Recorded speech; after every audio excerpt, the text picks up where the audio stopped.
पांचवी यज्ञ ज्ञान की। गीता जी अध्याय नंबर 4 के श्लोक नंबर 33 में कहा कि अर्जुन, द्रव्य में यज्ञ से ज्ञान यज्ञ श्रेष्ठ है, क्योंकि ज्ञान यज्ञ जब यथार्थ ज्ञान हो जाएगा कि जो तू भ्रमणा भटकना तुझे लगी है, कि मंदिर का कहीं मंदिर बनवा रहे हो, कि तो कोई भंडारे करते फिर रहे हो, कहीं दान दे देते हो आंख मीच के, तो गीता जी में लिखा कुपात्र को दिया हुआ दान भी निष्फल होता है। तो पुण्यात्माओं, जो ये यज्ञ क्या चीज है, जैसे किसी व्यक्ति को कोई रोग है और बहुत वीक हो गया है, शारीरिक उसको बहुत ज्यादा कमजोरी है, पतला दुबला बन गया, तो डॉक्टर के पास जब जाता है तो डॉक्टर सबसे पहले क्या करता है, आजकल वर्तमान में सबसे पहले उसको ग्लूकोज लगा देता है। तो ग्लूकोज जो है उस रोग काटने की औषधि नहीं है, वो सहयोगी है उपचार में। उस रोग के काटने का अलग से और ट्रीटमेंट है, कोई टेबलेट्स हैं, कैप्सूल है, इंजेक्शन है, वो दवाई अलग से होती है, औषधि अलग है। तो इसी प्रकार हम सभी को जन्म और मृत्यु का एक दीर्घ रोग लगा हुआ है। इस जन्म मृत्यु के रोग की समाप्ति के बिना हम सुखी नहीं हो सकते, चाहे हम पृथ्वीपति बन जावा, चाहे इंद्र की स्वर्ग के राजा बन जावा, चाहे ब्रह्मलोक में जाकर हम उच्च पदवी प्राप्त कर लें, लेकिन जीव सुखी नहीं हो सकता, क्योंकि फिर कर्माधार से पुनः यहां मृतलोक में आना होता है और फिर भिन्न भिन्न प्राणियों के शरीरों में कर्माधार पर दंड भी भोगना निश्चित है, जब तक हम पूर्ण परमात्मा की भक्ति नहीं करते, पूर्ण संत के माध्यम से हम सत साधना नहीं करते, तब तक ये प्रोसीजर जारी रहेगा। तो हमारे जन्म मृत्यु का दीर्घ रोग लगा हुआ है। तो ये यज्ञ जो है, ये पांचों यज्ञ अनिवार्य है। एक यज्ञ धर्म की, जैसे आप जी यहां दान करते हो, यहां पांचों यज्ञ संपूर्ण होती है। 3 दिन का अनुष्ठान होता है, महीने में 2 बार कृपा परमेश्वर ने कर रखी है। और जो पुण्यात्मा है वो कहते हैं ना, ये सौदा फिरना ही संतो, यो सौदा फिरना ही, ये लोहे जैसा ताव जात है काया देश राही। 3 लोक और भवन चतुर्थ सब जग सौदे आही, दुगने तिगने किए चौगने किसी ने मूल गवाही। जो साधना भक्ति नहीं करते वो अपने मनुष्य जीवन रूपी मूल धन को नष्ट कर रहे हैं, और जो भक्ति कर रहे हैं, शास्त्र विधि त्याग का मनमानी पूजाएं करते हैं, वो भी अपना जीवन बर्बाद कर रहे हैं, मूल धन को नष्ट कर रहे हैं। आप जी सत साधना शास्त्र अनुकूल कर रहे हो, आप जी की भक्ति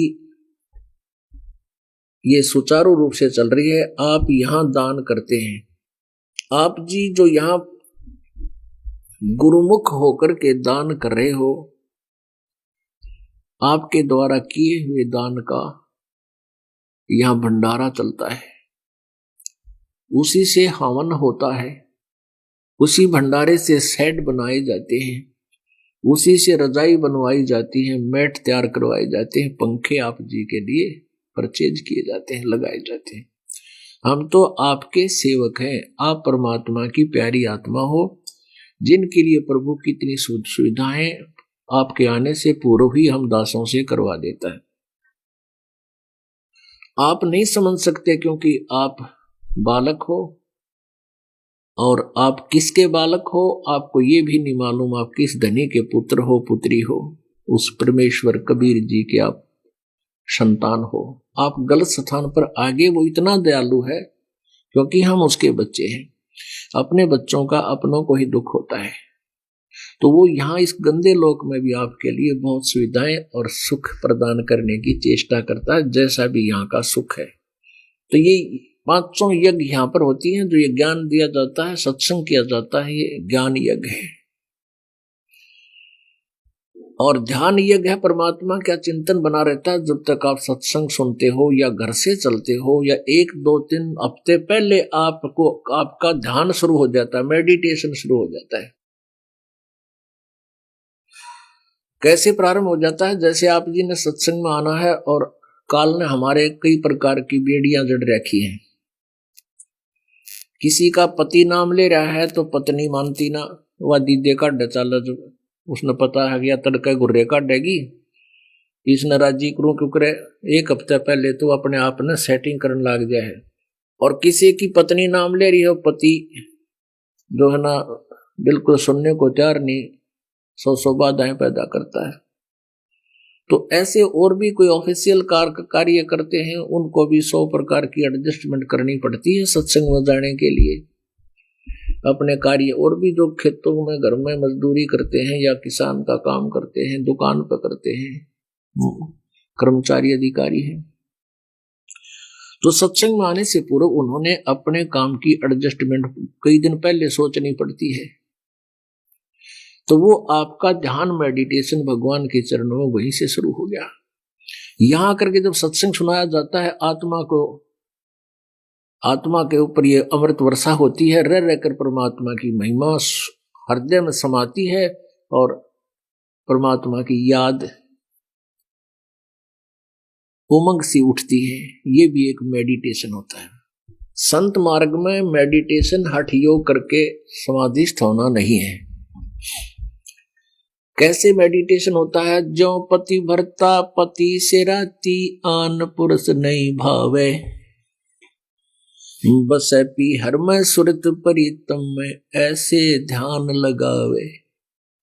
हमारा ध्यान, हम परमात्मा कबीर जी ऐसे मेडिटेशन बताते हैं जैसे लड़की अपने पीहर चली जाती है, मायके चली जाती है, वहां जाने के बाद वो बिल्कुल खामोश मौन रहती है, सब कार्य करती है, किसी को पता नहीं, लेकिन उसका ध्यान एक पल भी अपने पति से दूर नहीं होता। This is meditation. हमारा ये मेडिटेशन, इसको सहज समाधि कहते हैं। एक यज्ञ है धर्म की, दूसरी यज्ञ है ध्यान। एक यज्ञ है धर्म की, दूसरी यज्ञ है ध्यान, और तीसरी यज्ञ हवन की, और चौथी यज्ञ परिणाम, और 5वीं यज्ञ ये ज्ञान है जो आप जी को सदग्रंथों के आधार से ये ज्ञान कराया जाता है। इस ज्ञान यज्ञ से आपको जानकारी होगी कि जो क्रिया हम किया करते थे वो कितनी ठीक थी, कितनी गलत थी। तो प्रसंग चल रहा था कि जैसे एक रोगी को ग्लूकोज भी अनिवार्य है और उसके रोग को काटने के लिए जो और ट्रीटमेंट वो अलग से होता है, ऐसे ही ये 500 यज्ञ वर्तमान में आप जी को अति आवश्यक है। क्योंकि आप जी के जो पुण्य थे वो सतयुग में अक्षीण हुए। उसके बाद आप, क्योंकि आप जी जो भगवान की तरफ विशेष कसक से लगे हुए हो, और आप जी का जन्म इस पुण्य भूमि भारतवर्ष में हुआ है, और भारतवर्ष के भी उस पीक क्षेत्र में जहां पर परमात्मा की महिमा बहुत अच्छे तरीके से सुनी और सुनाई जाती है, और जहां पर विकार बहुत कम है। अन्य वैसे तो बहुत है यहां भी, लेकिन अन्य देशों को देखते हुए यहां ये बहुत विकार कम है, और यहां आपका जन्म है। तो आप जी के अंदर रुचि है प्रभु की, और आप भटक रहे होगे नकली संतों के पास, कितने मंदिर में, मस्जिद, गुरुद्वारा, चर्च में, तो आप बहुत जन्मों से मनुष्य जन्म प्राप्त करते हुए आ रहे हो, क्योंकि आपको भक्ति की अभी भी कसक है। जैसे कल के सत्संग में आपको बताया था, 2 प्रकार से मानव शरीर प्राप्त होता है। एक तो टर्न वाइज होता है, एक विधान है प्रभु का कि 84 लाख योनियों को पूरा भोग के एक मानव शरीर कंपलसरी मिलता जीव को, इसके इतने पुण्य शेष रख दिए जाते हैं, और एक मिलता है पिछले संस्कारों से। पार्वती जी की कथा कल आपको सुनाई थी कि वो 107 बार जन्म हुआ, मर चुकी थी और मनुष्य ही जन्म प्राप्त करती रही, और शिव जी को ही पति रूप में प्राप्त होती रही, करती रही। ऐसे ही पुण्यात्मा आप थे कभी, जैसे कल सत्संग में बताया था, कोटि जन्म तन भर मत होगे, कुछ ना हाथ लगा रे, कुकर सुकर खरबया भोरे, कौआ हंस बुगारे।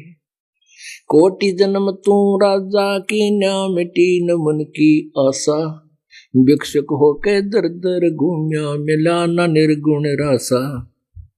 इंद्र कुबेर ईश की पदवी, ब्रह्मा वर्ण धर्मराया, विष्णुनाथ के पुर को जाके, तो फिर भी उल्टा आया। आप जी बहुत जन्मों से पुण्यात्मा है जो सतयुग में मानव शरीर प्राप्त करती हैं। उसके बाद फिर सतयुग के बाद त्रेता में कुछ अक्षीण करती हैं, फिर द्वापर में पुण्य अक्षीण करते हुए आप जी वही आत्माएं मनुष्य जीवन प्राप्त करती हुई आ रहे हैं।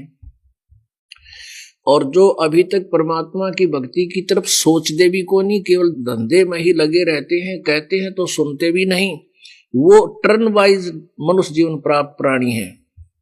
पुण्यात्माओं, एक परिवार में एक नाम ले चुका है, उसका परिवार भी नाम ले लिया, और दूसरे भाई बहन चाचा ताऊ पूरा विरोध करते हैं, नहीं मानते, क्योंकि वो टर्न वाइज नंबर प्राप्त है। वो लोग दिखावा देखम देखा होते हैं कि तो मंदिर में भी चले जाते हैं, और जो ऐसे ज्ञान को सुनकर नहीं प्रेरित होते तो वो मनुष्य जीवन से आए हुए प्राणी नहीं है। तो इस आप जी अब चौथे युग में आ गए, और चौथे युग में आपकी आत्मा इतनी पुण्यहीन होगी, इतनी निर्बल होगी, आप जी को लगातार ग्लूकोज की आवश्यकता पड़ेगी जब तक यो रोग कटे नहीं गा। तो आप जी ने अंतिम श्वास तक ये सब क्रियाएं और ये औषधि, ये पांचों यज्ञ तो ग्लूकोज है, और जो ये मंत्र आपको दिए जाते हैं ये समझ लो टैबलेट, पीण की दवाई और इंजेक्शन है। ये श्वास उस श्वास का जो मंत्र है ये इंजेक्शन है, और प्रथम मंत्र ये समझ लो टैबलेट्स हैं, आपको कैप्सूल दे रखे। तो ये कंप्लीट ट्रीटमेंट है, कंप्लीट कोर्स है आपके जन्म मरण के रोग के काटने का। जैसे आप प्रथम मंत्र आपको दिया जाता है, इसी में से कुछ मंत्र देवी पुराण में लिखे हैं, एक दो मंत्र जगह, जैसे किलम किलम किलम, कित हरम हरम हरम, कित श्रम श्रम श्रम, तो कोई तीन घाटा जोड़ रहा, कोई एक कब कलम कलम कलम। तो ये इनकम्प्लीट ज्ञान है, कंप्लीट टेबलेट से, कंप्लीट कोर्स से रोग कटा कर है। एक टेबलेट खानते रोग नहीं कटता, अस्थायी राहत मिल जाती है। तो ये संत बहुत एक संत को देखा, वो नाम देता है कृष्ण कलम कृष्ण, और बहुत सी बातें बढ़ाते हैं। कुछ लोग खड़े होकर उसके सत्संग में ये भी कहते हैं मेरे ये तकलीफ थी ठीक हो गया, मेरे ये तकलीफ थी ठीक। ये तय नावल जिनकी गोली है, सिर के दर्द ने ठीक कर दे, लेकिन दीर्घ रोग इन तक कटे कोई ना। वो कंप्लीट कोर्स सिविल अच्छे डॉक्टर के पास ही वो प्राप्त होता है। तो ये तो नीम हकीम है जो एक मंत्र लेकर घाटा जोड़ रहे हैं। तो पुण्यात्माओं, इस प्रकार हमने इस सत्संग से ये ज्ञान होता है। अब जब तक ये समय नहीं आया था, अब ये बिचली पीढ़ी है और मोक्ष समय है। अब इस दौरान जितने भी प्राणी इस मालिक से जुड़ेंगे सारे पार हो जाएंगे। कौन होंगे? जो मर्यादा में अंतिम श्वास तक रहेंगे, वो सभी पार हो जाएंगे। लेकिन अब तक इस भक्ति को बनाए रखने के लिए, परमात्मा में आस्था आप जी की बनाए रखने के लिए आप जो भी कोई पुण्य साधना करते थे उनका फल भी परमेश्वर कबीर देव परम अक्षर ब्रह्म ही दिया करता है। जैसे गीता जी अध्याय नंबर 15 के श्लोक नंबर 16 और 17